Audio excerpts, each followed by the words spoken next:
Kunwari ikaw ang model dyan. Introduce mo ang Haksa. Ito yung ano. Yan yung guidelines para Circuitos de Coluan map. This is a Circuitos de Coluan map. With Haksa. Haksa. Haksa Macau. and then Haksa with the swimming pool. Swimming pool. Very nice swimming pool and Helen Gardens.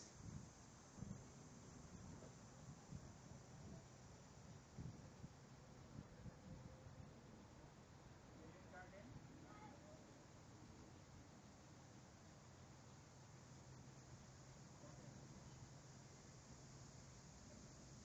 Very nice place. Cool. Cool ama.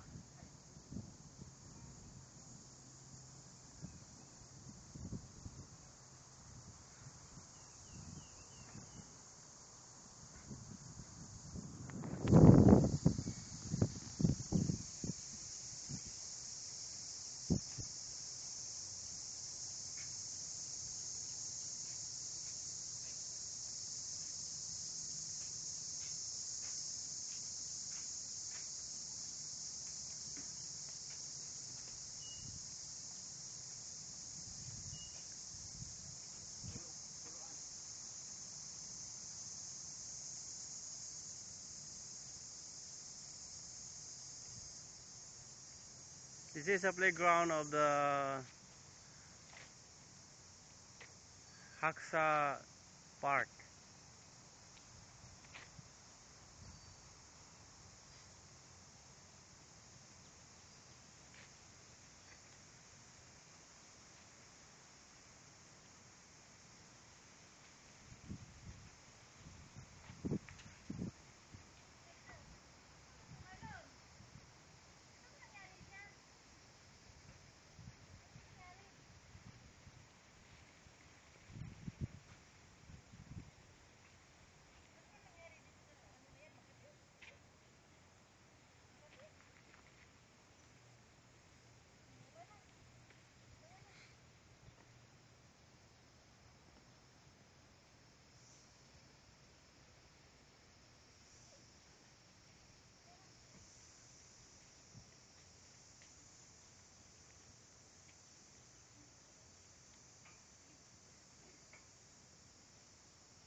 Halata oh.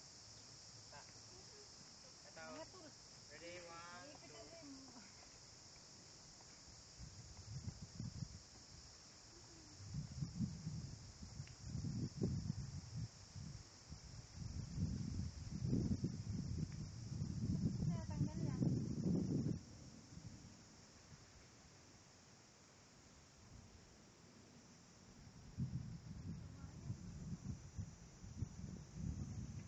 Akyat tayo sa temple.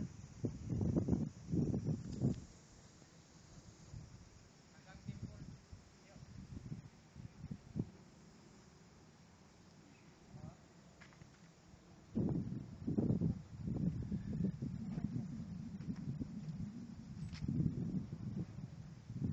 Abi na kung kapila tandang ko ni kata.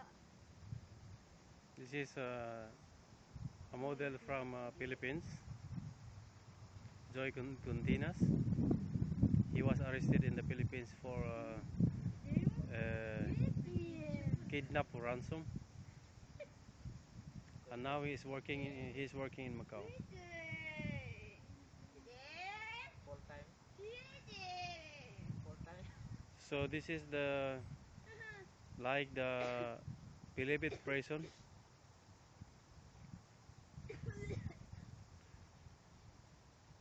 He owned this place. Oh. Let's go. Simple. This is his project, planting trees like Libesti.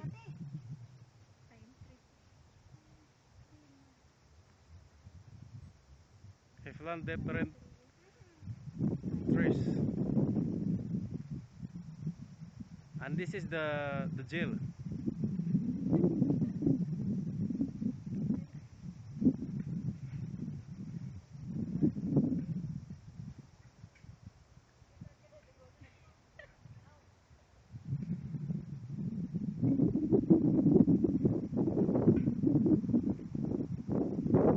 After his good service to the public,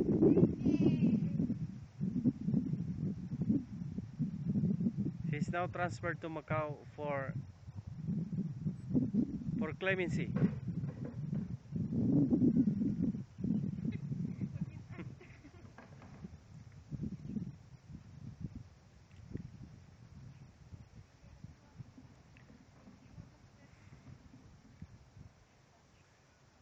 Siya ay napakabuting prison na isang katulad siya ni Libesti na labas-pasok sa kanyang bilangguan at may project siyang nagawa. Ito ay nakakulong siya dito ay 20 years in prison. At makikita ninyo ang kanyang mga tanim. Napakaganda ang kanyang ginawa. Sana po sa lahat ng mga nakakulong ay may isang idea. Sana ito kung makita nyo ay magbibigay halimbawa sa mga taong nasa kulungan. Hindi lang po kayo ay isang papakainin, kung hindi lang po kayo ay isang kalugod-lugod na isang mamamayang Pilipino na nagpapakita ng sipag, tiyaga sa pag-aalaga sa ating paligid. Ngayon po, tularan ninyo ang isang taong ito. 10 taon sa kulungan, pero hindi siya tumatanda, mas lalong bumabata dahil sa kanyang mga project na nagagawa.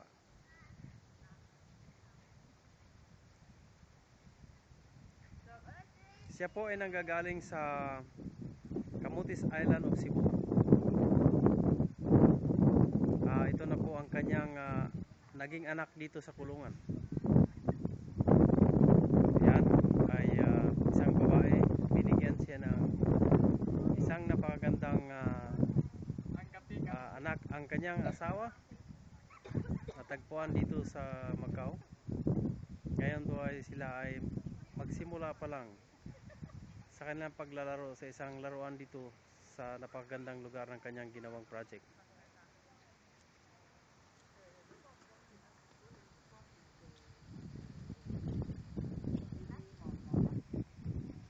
Itong dalaw po ito yung kanyang biyanan.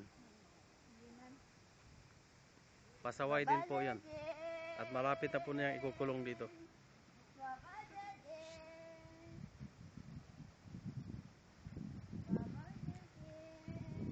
Ako po'y nanawagan sa buong bansang Pilipinas, sa aking mga kababayan, natularan po niyo siya sa kanyang ginawang kabutihan. Hindi po lahat na taong nagkukulong ay may malaking kasalanan. Tulad ng isang taong ito na napatunayan ang kanyang ginawa at siya ay nagbagong buhay. Ngayon isang kagalang-galang na prisoners dito sa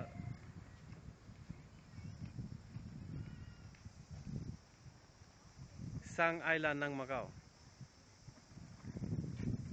Makikita po nyo ang kanyang ginagawa.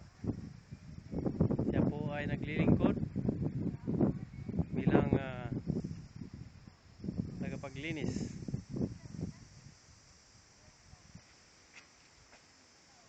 Kung mayroon po kayong mga komento sa taong ito, ipadala lang po nyo upang aming mabigyan o subaybayan.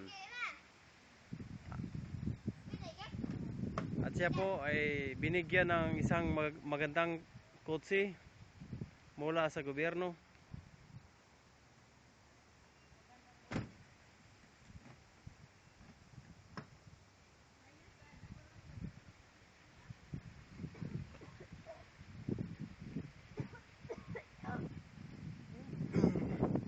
Temple.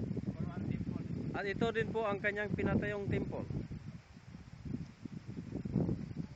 Ginawang tourist spot dahil maraming spot. Kaibigan, ipakita at i-introduce mo ang iyong nagawang temple para malaman ng ating mga kababayan at sila ay makapunta rito. Sila pa rin nakitan. Dito po sila nag-shooting. Sila pa rin nakitan. Si Bruce Lee, dito rin nila ginanap yung pelikula nila. So, ngayon, puntahan na natin sila. Sige kaibigan.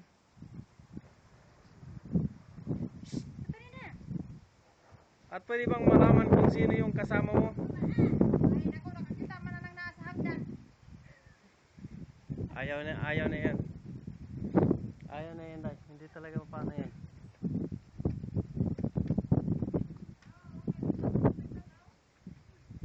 Ayaw talaga yan.